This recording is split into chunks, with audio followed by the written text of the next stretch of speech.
Back in 2019, two friends, Dave and Alex, started trading in the financial market. Dave was an employee in an IT firm where he received a salary of 15,000 per month, but the salary was not good enough to meet his extra expenses. So he wanted an additional income source to solve this issue. While Alex was in search of a job but was having a difficult time finding one. So he wanted to find a way to make some money during this dry period of his life. Both of them started their trading career with an initial capital of, let's say, 10,000 rupees, which is a very basic amount. But from a beginner's perspective, this is a good amount to start with. We can see here that for Dave, the extra money is just an additional requirement, but for Alex, the money is a necessity. So their psychology is different even from the start. Both of them took some time to learn the basic concepts like stop loss, targets, reward to risk, position sizing, and some other important things to start off with. Both of them used the same broker who gave a maximum leverage of 25x.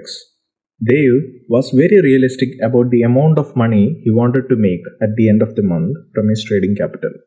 Let's say he wanted to make an extra profit of 3,000 rupees, which is 30% returns with respect to the capital every month. Also, Dave was willing to lose 500 rupees for each trade, which is 5% of his capital. He also have this habit of keeping a reward to risk of 2:1 per trade, meaning he want to earn 1000 rupees per trade for which he is willing to lose 500 rupees. Dave adjusted his leverage requirement for each of his trades, primarily focusing on the position sizing to meet the stop loss requirement of 500 rupees. On the other hand, Alex wanted to double his money within the first month itself, which is actually 100% returns on his trading capital.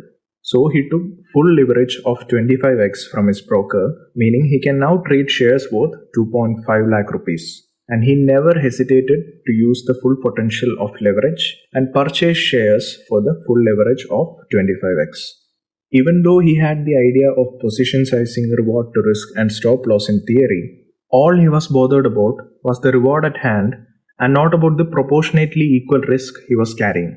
What he didn't know was that leverage has the potential to enlarge your profits or losses by the same magnitude. Now, the problem with these two approaches is that in the former case, it is very calculated, having a realistic expectation about his wins and losses, managing his risk properly by accurate position sizing and placement of stop losses, and thereby consuming only that amount of leverage that is required to keep his risk under control. While in the latter case, he keeps an unrealistic expectation of doubling his money, and in the process of doing it faster, he consumes all the leverage that he can get and purchases securities for the full leverage. Now tell me, who will succeed in the longer time frame? If you have answered, they will succeed over a longer go, then you are probably right, and it means you understand risk and leverage closely. And on the other hand, if you have answered Alex, then you have a long way to go with your trading. Because in the process, Alex will eventually blow up his account at some point and might not even turn his head back to trading. He will lose all he has in just one bad trade. The problem of Alex was not in utilizing the full leverage of 25x, but it is associated with his inability to keep a realistic expectation of the amount he wanted to make versus the amount of money he was willing to lose per trade. So leverage is a double-edged sword which can save you as well as kill you. So using it carefully is what matters. And for this, you need to keep risk management in check, be it in the form of position sizing or stop loss or reward risk in order to avoid blowing up your account. Most often, traders with small capital used to take these sort of risk in the market to make exponential gains. So let us understand closely at this psychology behind the trading capital.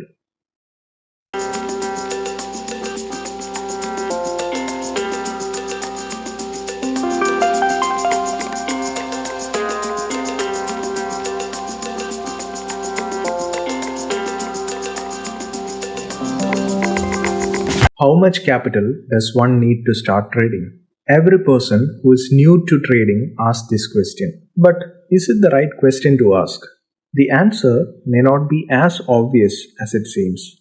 Viewed from a conventional standpoint, we might think that all you need is a minimum amount required to open an account with your brokerage firm, which is roughly about 200 or 300 rupees max in case of discount brokers, Moreover, if you want to get started with trading, then there are stocks with prices less than a rupee to ones close to 70,000 rupees. So it's not a matter of how much money you have in your account.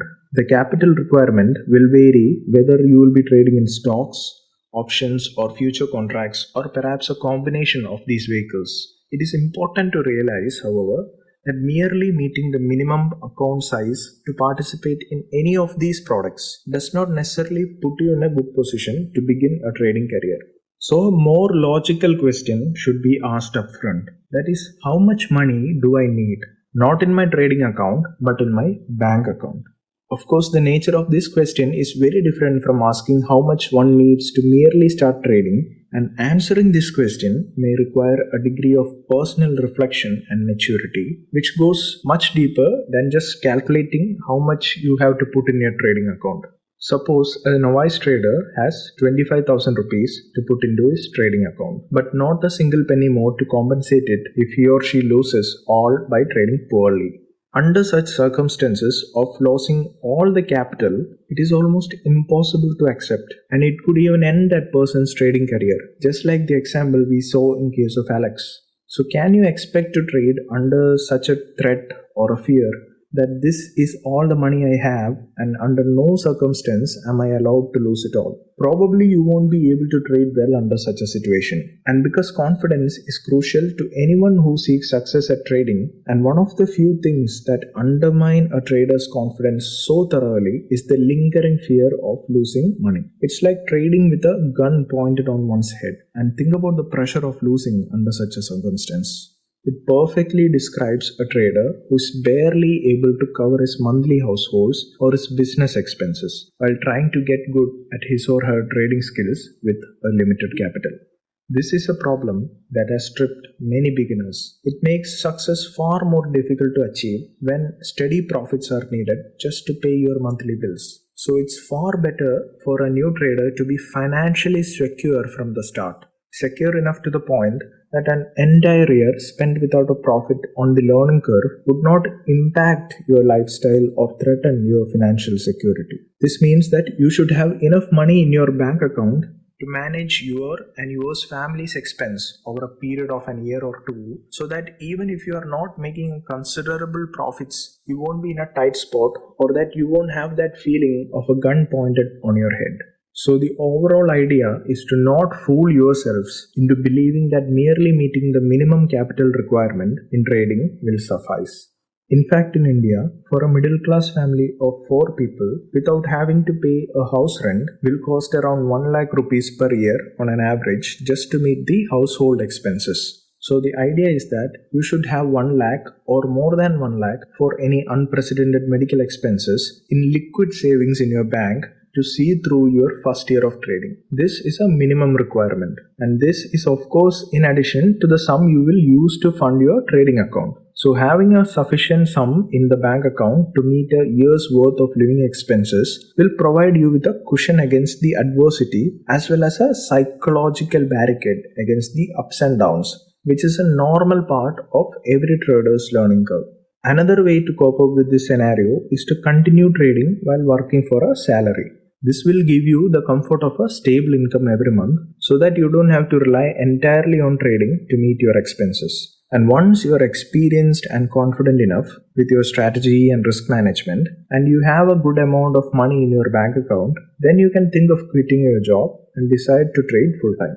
All that being said, the psychology of trading capital will impact your decision making and risk management. So always make sure you are staking only the amount which you are willing to lose and still be okay with it.